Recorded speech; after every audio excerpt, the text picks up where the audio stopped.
네, 샨티 출판사 브레이킹 당신이라는 습관을 깨라. 조 디스펜자 지음 편기욱 옮김. 관찰자 효과 중에서 우주지성과 양자장 공부하도록 하겠습니다. 모든 물리적 실체는 시공간을 가로지르는 광대한 그물 안에 존재하는 에너지라는 것이 양자역학 모형의 기본 개념이다. 지금 보시는 이 개념입니다. 그물, 즉 양자장은 모든 가능성을 가지고 있다. 우리는 생각, 관찰, 감정, 그리고 존재 상태를 통해 그 가능성들을 실현시킬 수 있다.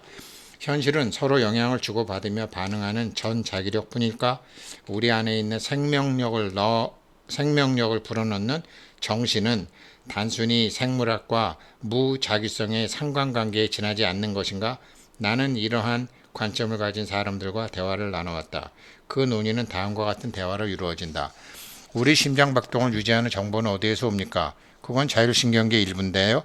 자율신경계는 어디에 있죠? 뇌에 있어요. 뇌의 변형계가 자율신경계의 한 부분이죠. 그러면 뇌 안에 심장박동 유지를 담당하는 특수한 조직이 있나요? 있죠. 그런 조직들은 무엇으로 구성되어 있죠? 세포요. 그 세포는 무엇으로 구성되어 있죠? 분자요. 그 분자는 무엇으로 구성되어 있죠? 원자요. 그 원자들은 무엇으로 이루어졌죠? 아원자요. 그럼 아원자 입자들은 주로 무엇으로 구성되어 있죠? 에너지요. 우리의 몸이 우주와 같은 물질로 구성되어 있고 몸에 생명을 불어넣어 주는 것이 물질 우주를 구성하는 99.9999%의 형체가 없는 에너지라는 사실과 맞닥뜨릴 때 사람들은 알 수 없다는 듯 어깨를 으쓱하며 자리를 뜨거나 하나의 통합 원리가 모든 물리적 실체에 스며 있다는 이 관념에 무엇인가 있을 것이라는 것을 깨닫게 된다. 물리적인 현실의 0.00001%에 불과한 부분에만 온 관심을 쏟는 것은 참으로 이상한 일이다. 우리는 무엇인가를 놓치고 있다. 만약 우주가 정보를 실어 나르는 에너지 파동으로 구성되어 있고 그 힘이 우리의 물리적 구조와 기능을 만들어낸다면 양자장은 보이지 않는 지성이라고 말할 수 있을 것이다. 에너지가 모든 물리적 현실의 기반이기 때문에 그 보이지 않는 지성은 스스로를 물질로 조직해왔다. 이 지성이 어떻게 현실로 만들어져 왔는지에 대한 일종의 본보기로서 바로 앞의 대화를 생각해보라. 양자장은 보이지 않는 잠재적인 에너지인데 그것은 스스로 에너지로부터 아원자, 입자, 원자, 분자에 이르는 모든 것을 조직할 수 있다. 생리학적인 관점에서 보자면 에너지는 분자들을 뭉쳐서 세포, 조직, 기관, 개, 마침내 하나의 전체 몸을 조직한다. 다르게 말하면 이 잠재 에너지는 실제로 보거나 만질 수 있는 형태로 실현될 때까지 파동 패턴의 주파수로서 스스로를 낮춘다. 양자장과 그 안에 모든 것에 생명을 주는 것이 바로 우주지성 Universal Intelligence. Artificial Intelligence는 사람들이 만든 인공지능, 우주지능, 우주지성이다. 이 힘은 물질 우주의 모든 면에 생명을 불어넣는 우주 마음과 동일하다. 이 지성이 우리의 심장 박동과 소화작용을 유지시키고 모든 세포에서 매 초마다 일어나는 셀 수 없이 많은 화학 반응을 감독한다. 또한 나무가 자라 열매를 맺게 하고 멀리 떨어져 있는 은하계를 생성하고 파괴하기도 한다. 그것은 모든 장소와 모든 시간에 존재하고 우리와 우리를 둘러싼 모든 것에 힘을 가한다. 그렇기 때문에 이 우주 지성은 개인적인 동시에 우주적이다. 우주지성과의 공명. 우주지성이 우리를 하나의 개별적인 존재로 만들어주는 동일한 인식을 가진다는 것을 이해해야 한다. 이 힘은 우주적이고 객관적이지만 하나의 의식을 갖고 있다. 또한 우주지성은 모든 수준을 완전하게 의식하고 있다.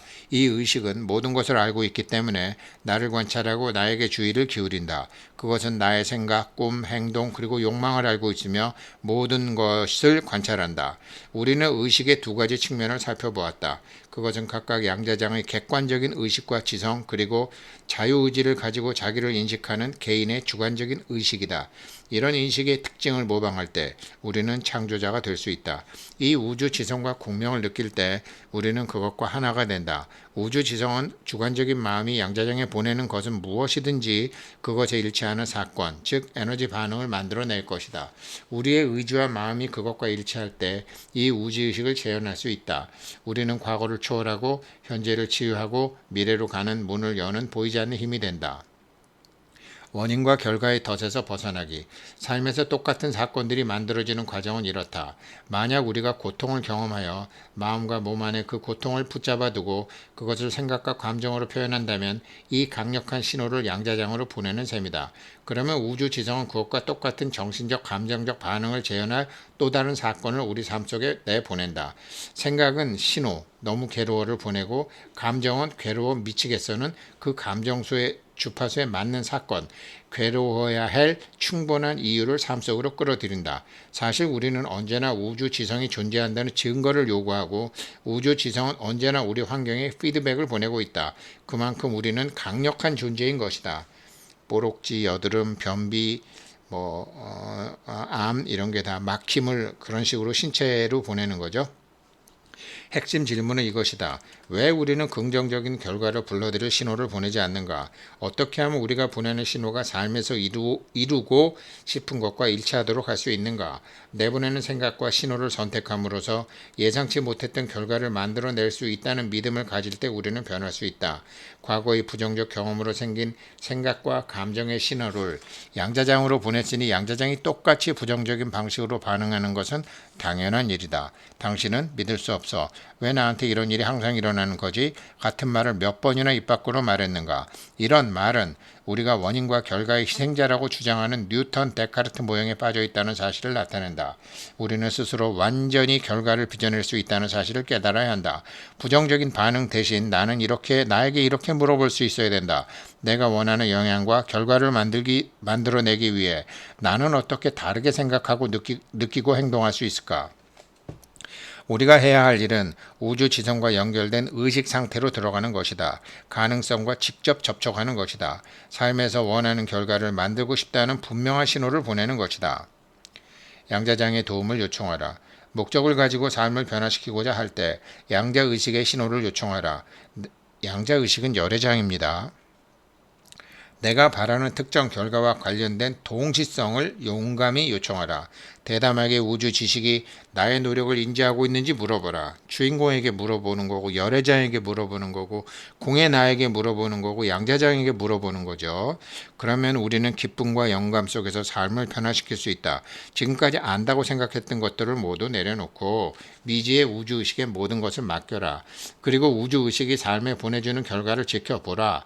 이것이 우리가 할 수 있는 최선의 방법이다. 긍정적인 암시를 받을 때 외부 환경이 좋은 방향으로 자녀부터 건강, 사람, 돈 이런 순서대로 주변에 일어나는 일들이 좋은 일들이 일어나는 것을 볼 때 자연스럽게 우리가 했던 내면의 노력을 기억할 것이다. 우주가 나의 노력을 돕고 있으며 내가 그만큼 강력하다는 사실을 입증하기 위해 어떤 변화든 주시해 보는 것이 중요하다. 이제 생각해야 할 것은 단 한 가지다. 나는 어떻게 우주의식과 연결될 수 있었는가? 감각은 마지막에 온다. 뉴턴 물리학은 예측 가능하고 반복할 수 있는 일련의 선형적인 상호작용이 항상 존재한다고 가정했다. 하지만 양자역학 모형이라는 이상한 세계에서 모든 것은 우리가 알고 있는 시공간을 넘어 고차원의 정보장 안에서 서로 소통하고 있었다. 양자 물리학을 규정하기 힘든 이유는 우리가 수십 년 동안 감각을 기반으로 생각하는 데 익숙해졌기 때문이다. 감각만을 통해 현실을 측정하고 재확인한다면 뉴턴의 패러다임에 갇힌 것이다. 양자역학 모형은 아니비서신의 육군의 감각에 기반하여 현실을 이해하지 말라고 요구한다. 양자 물리학은 몸에 기준한 감각이 아니다. 육체에 기준한 감각이 아니다. 양자 물리학을 이해하려면 반야, 공, 법체를 인식할 수 있어야 된다. 느낌의 세계이다. 미래의 현실을 창조하는 과정에서 우리는 마음이 창조한 것을 제일 마지막에 감각적으로 경험한다. 즉, 경험의 가장 마지막에 오는 것이 감각 피드백이다. 왜일까? 양자는 형체도 없고 아무것도 없으며 시간도 없는 영역에서 감각 너머에 존재하는 다차원적인 실체이다. 따라서 그 영역으로 들어가서 삶을 변화시키기 위해서는 잠깐 동안 나의 육체를 잊어야 한다. 또한 나의 인식을 외부 환경으로부터 일시적으로 벗어나게 해야 한다. 배우자, 자녀, 재산, 그리고 모든 삶의 문제는 모두 나의 정체성의 일부이다. 그것들을 통해 나는 외부 세계에 관여한다. 직선적인 시간의 흐름도 잊어버려야 한다. 즉, 잠재적인 미래의 경험을 의도적으로 관찰하는 순간에 과거의 기억과 언제나 같은 미래에 대한 기대 사이에서 더 이상 흔들리지 않도록 right now, 현재에 머물러야 할 것이다. 현실에 환경에 영향을 주고 육체를 치유하며 미래의 어떤 사건을 변화시키기 위해서는 외부 세계를 완전히 놓아버려야 한다. 외부 세계에서 벗어나 몸을 의식하지 않고 시간이 가는 것을 잊고 시간이 없는 순수한 무잡의식이 되어야 한다. 순수한 무잡의식이 될 때 환경과 몸 그리고 나는 드디어 시간에 대한 지배권을 가지게 될 것이다. 환경, 몸, 시간 빅3라고 조 디스펜자는 얘기하죠. 이거는 법체에 대한 인식이 강화되면 자동적으로 법체가 환경을, 법체가 육체를, 법체가 시간을 지배하게 되는 거죠. 아원자 장애, 열애장애 세계는 순수하게 의식으로 이루어졌기 때문에 스스로 순수한 의식이 되어 들어가는 것 외에는 방법이 없다. 이치로 들어가고 행동으로 들어가고 누군가로서는 양자장에 들어갈 수 없다. nobody, 무의 존재로서 들어가야 한다. 뇌는 이 기술을 활용하는 타고난 능력을 가지고 있다. 내가 이 모든 것을 할 수 있는 능력을 완전히 갖추고 있다는 것을 이해하며 시공간을 초월한 새로운 현실로 들어갈 때 당신의 삶은 변화되기 시작할 것이다. 시공간을 넘어서기. 시간과 공간을 넘어선다라는 것은 무슨 뜻일까? 시간과 공간은 위치와 관련된 물리 현상을 일시적인 우리의 느낌으로 설명하기 위해 만든 개념이다. 그래서 시공간은 temporary, 일시적인 말을 씁니다. 우리는 탁자 위에 놓인 유리컵을 보고 그것이 위치하는 공간과 그것이 공간을 차지하고 있던 시간을 말할 수 있다. 우리는 이 두 가지 개념에 집착한다. 우리가 어디에 있는지, 얼마나 있었는지, 얼마나 있을 건지, 다음에는 어디로 갈 건지 등을 말이다. 시간은 실제로 감지할 수 있는 것이 아님에도 불구하고 우리는 시간이 지나가는 것을 느낀다. 의자에 기댄 몸과 땅 위에 디딘 발을 느끼는 것처럼 몇 초, 몇 분, 몇 시간이 흘러가는 것을 느낀다. 양자장의 무한한 현실 실현 가능성은 시간과 공간 너머에 있다. 왜냐하면 가능성은 아직 존재하는 것이 아니기 때문이다. 존재하지 않는다면 그것은 일시적으로 어떤 장소를 차지하거나 자리를 점유하지 않는다. 물질적인 실체를 갖고 있지 않은 것은 무엇이든 시공간 너머에 존재한다. 양자장은 무형의 가능성이기 때문에 시간과 공간의 바깥에 존재한다. 그 무한한 가능성들 중 하나를 관찰하고 그것의 물질적 현실성을 부여하자마자 가능성은 현실이 된다. 몰입의 순간.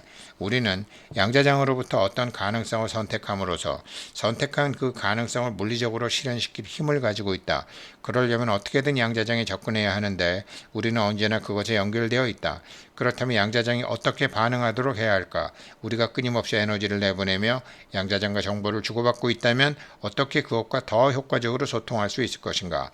우선 알아야 할 것은 시공간 너머에 존재하는 천정, 북극성, 그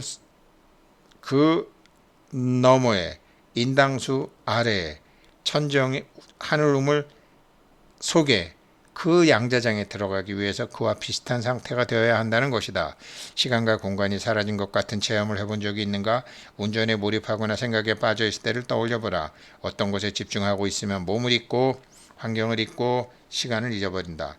몸을 잊는 것은 더 이상 몸의 상태를 알아차리지 못하고 환경을 잊는 것은 외부 세계가 사라진 것이고 시간을 잊어버린다라는 것은 자신이 얼마 동안 정신에 빠져 있었는지 모른다는 소리다. 몰입은 우리를 양자장으로 인도해주는 우주지성과 함께한다. 이제 양자장에 접근하여 모든 것에 생기를 불어넣는 우주지성과 소통하기 위한 방법을 알아보자. 마음을 바꾸면 삶이 바뀐다. 마음과 물질은 완전히 분리되어 있다는 믿음에서 마음과 물질은 분리될 수 없다는 양자 역학 모형까지 살펴보았다. 마음은 물질이고 물질은 마음이다. 일체 유심조이다. 당신이 과거에 그토록 변하려고 노력했어도 그 결과를 지속시킬 수 없었던 것은 당신이 근본적으로 육체에 제한되어 있었기 때문이다. 당신은 항상 외부의 상황이 바뀌어야 한다고 믿었을 것이다. 맡은 일이 이렇게 많지 않다면 군사를 뺄 수 있었을 텐데 그러면 행복할 거야 라고 말이다. 우리는 모두 어떤 주제에 대해 이와 비슷한 이야기를 많이 해왔다. 만약 이랬다면 정말 그랬을 거야. 만약 이렇다면 진짜 그럴 거야. 이것이 바로 원인과 결과의 사고방식이다. 시공간의 경계 밖에서 마음, 생각, 감정, 그리고 존재 방식을 바꿀 수 있다면 어떻게 될까? 시간과 앞서 변화할 수 있고 내부의 변화가 외부 세계에 영향을 미치는 것을 본다면 어떻게 될까? 당신은 할 수 있다. 나를 비롯한 수많은 사람들의 삶을 완전히 긍정적으로 변화시킨 깨달음은 마음을 바꿈으로써 새로운 경험을 하고 새로운 통찰력을 얻을 수 있는 것이다. 이것은 지금 나의 모습을 버릴 수 있느냐 하는 문제에 달려 있다. 나의 감각을 극복하고 과거의 사슬에서 벗어날 때 몸, 환경, 시간을 뛰어넘는 삶을 살 때 모든 것이 가능하다. 모든 존재의 생기를 불어넣는 우주지성은 당신을 놀라게 하고 기쁘게 할 것이다. 우주지성이 바라는 것은 당신이 원하는 모든 것의 기회를 제공하는 일뿐이다. 마음을 바꿀 때 당신의 삶이 바뀐다. 원하는 것을 꿈꾸기. 앞으로 나아가기 전에 위대한 지성과의 접촉이 삶을 변화시키는데 얼마나 강력하고 효과적인지를 보여주는 나의 딸의 이야기를 하고자 한다. 이제는 다 자란 나의 아이들은 이 책의 3부에 나올 명상 방법과 비슷한 명상을 해왔다. 그 결과 몇몇 놀랄 만한 일들을 해냈다. 우리 아이들은 어렸을 때부터 자신이 경험하고 싶은 물건이나 일을 스스로 만들기도 했다. 이때 우리의 규칙은 아이들이 결과를 얻는데 내가 방해하거나 도와주지 않는 것이었다. 아이들은 자신의 마음을 사용하고 양자장과 상호작용해서 원하는 현실을 스스로 창조해야 됐다. 내 딸은 20대인데 현재 대학에서 미술을 공부한다. 어느 봄날 나는 다가올 여름방학에 어떤 현실이 펼쳐졌으면 좋겠는지 딸에게 물었다. 아이는 원하는 것을 많이 적은 목록까지 갖고 있었다. 방학 기간에 아르바이트를 하는 다른 대학생과는 달리 내 딸은 이탈리아에서 일하며 새로운 것을 경험하고 최소한 6개의 도시를 여행하며 친구가 있는 플로렌스에서 한 주를 지내고 방학에 처음 6주 동안 일을 해서 돈을 모으며 나머지 기간은 집에서 보기를 원했다. 즉 우리 딸은 자기가 원하는 것의 리스트를 가지고 있었다. 자기가 원하는 것의 리스트를 갖고 있었다. 손으로 써든 타이프로 찍건 갖고 있었다. 나는 딸에게 자기가 원하는 것에 대한 명확한 비전을 가지라고 말했다. 우주지성이 딸아이가 꿈꾸는 여름을 실현시킬 것이라는 점을 상기시켰다. 아이가 무엇을 원하든지 그것에 집중하면 그의 공간이라는 의식은 그것을 어떻게 현실화시킬 것인지를 법체는 궁리한다. 내 딸은 실제 경험보다 앞서 생각하고 느끼는 법을 연습해왔다. 육체에 일어날 일을 법체에 각인시키는 것을 연습해왔다. 나는 딸에게 단지 여름방학에 어떤 사람을 보게 될지, 어떤 일들이 일어날지, 어떤 곳들을 방문하게 될지에 대해서 매일 명확한 의도를 가지라고, 그 사람들을 만나서 뭐 할 건지, 그 일은 어떻게 할 건지, 그곳에 방문해서는 어떻게 할 건지, 그것이 너의 삶에 어떤 의미가 있는지, 그런 의도를 계속 논을 갈고 밭을 갈듯이 의도를 갈구라, 그렇게 마음밭, 심전을 개간하라고 했다. 또한 이를 경험하는 것이 어떤 느낌일지 느껴보도록 했다. 나는 비전이 아주 명확하고 생생해서 생각이 경험이 되고 뇌의 시냅스가 그것을 현실인 것처럼 연결할 때까지 마음속에 비전을 품고 의도와 관심과 생각과 감정의 밭을 갈고 닦으라고 했다. 만약 딸아이가 이탈리아로 가는 꿈만 가진 여성으로서 계속 존재만 했다면 계속 똑같은 현실을 사는 똑같은 사람으로 남았을 것이다. 3월이었을 때 딸은 여름의 절반을 이탈리아에서 보낸 것처럼 행동하기 시작했다. 문제없어요. 딸이 말했다. 딸아이는 뮤직비디오에 출연하고 싶었을 때와 원하는 대로 실컷 쇼핑을 하고 싶었을 때 이런 경험을 해봤었다. 이 아이는 법체의 생각과 감정을 실어 육체에 그것이 실현되게 하는 것을 많이 해본 아이였다. 나는 딸에게 다시 한번 말했다. 마음속으로 이런 경험을 상상한 다음 그 다시 일어날 때 처음과 똑같은 사람으로 일어나면 안 돼. 마치 내 인생의 최고의 멋진 여름을 보낸 것처럼, 그런 것처럼 잠에서 일어날 때 새로운 하루가 되어야 돼. 알겠어요. 딸이 대답했다. 아이는 매일 새로운 존재 상태로 변해야 한다는 내 말을 이해했다. 그리고 원하는 경험이 일이 실현되어 그 느끼는 감사의 기분으로 하루를 시작했다. 딸이 몇 주에 전화를 했다. 아빠, 학교에서 이탈리아에서 미술사 여름 학기 강의를 개설한대요. 강의료는 내가 낼 수 있어요. 그래서 총 비용이 7,000달러에서 4,000달러로 낮아졌어요. 혹시 3,000달러 보내주실 수 있으세요? 나는 자녀에게 경제적인 지원을 아끼지 않는 부모였지만 이 경우에는 딸이 원래의 목표를 이룰 수 있을 것 같았다. 이 아이는 양자장이 그 일을 만들어내도록 하는 대신 가능성 있는 운명의 결과를 스스로 끌어내려고 미래로부터 현재로 끌어내려고 하는 중이었다. 나는 딸에게 그 경험에 푹 빠질 때까지 진짜 이태리 여행 속으로 들어가 이태리어로 생각하고 느끼고 말하고 꿈꾸라고 조언했다. 몇 주가 지나자 딸이 다시 전화를 걸어왔을 때 아이의 흥분된 기분을 느낄 수 있었다. 딸은 도서관에서 자신의 미술사 교수와 이야기를 나누었다. 두 사람은 이탈리아어로 이야기를 이어갔는데 모두 이태리어가 유창했다. 그 순간 교수가 말했다. 방금 기억이 났는데 내 동료 중 한 사람이 이번 여름에 이탈리아에서 공부하게 될 미국 학생들에게 초급 이탈리아어를 가르칠 사람을 찾고 있어. 물론 내 딸이 고용되었다. 딸아이는 강의료를 받게 되었을 뿐만 아니라 그래서 모든 비용이 충당되었을 뿐만 아니라 6주 동안 이탈리아에서 6개 도시에 머무르게 되었고 마지막 한 주는 플로렌스에서 보내게 되었다. 그리고 여름방학의 나머지 절반은 집에 보낼 수 있었다. 내 딸은 꿈꾸던 일자리와 여름방학 모두를 법체를 통해서 육체에 실현시켰다. 이것은 인터넷에 검색하고 교수를 따라다니며 불굴의 의지로 기회를 쫓아다닌 어떤 사람의 이야기가 아니다. 내 딸은 원인과 결과를 따라가는 대신에 자신의 존재 상태를 법체에서 육체로 변화시켜 혹은 미리 법체를 변화시켜 결과를 불러일으켰다. 딸아이는 양자역학 법칙에 따라 살고 있었던 것이다. 양자장에 존재하는 하나의 의도된 운명과 전자기적으로 연결되었기 때문에 내 딸의 몸은 미래의 사건으로 끌리게 되었다. 그 경험이 내 딸을 찾아왔다. 결과는 예측할 수 없었으며 전혀 기대하지 않던 방식으로 왔다. 그 일은 딸의 내적인 노력과 동시에 발생했다. 잠깐 동안 생각해보라. 어떤 기회들이 나를 찾기 위해서 밖에서 기다리고 있는가? 이 순간에 나는 누구로 존재하는가? 그리고 다른 모든 순간에는 나의 존재가 내가 바라는 모든 것을 끌어올 수 있을 것인가? 자신은 자신의 존재 상태를 법체를 통해서 바꿀 수 있는가? 새로운 마음으로 새로운 운명을 관찰할 수 있는가? 그 답은 이 책의 나머지 부분의 주제이다. 여기까지가 관찰자 효과입니다. 법체 육체는 제가 삽입해서 보조 설명한 개념입니다. 고맙습니다.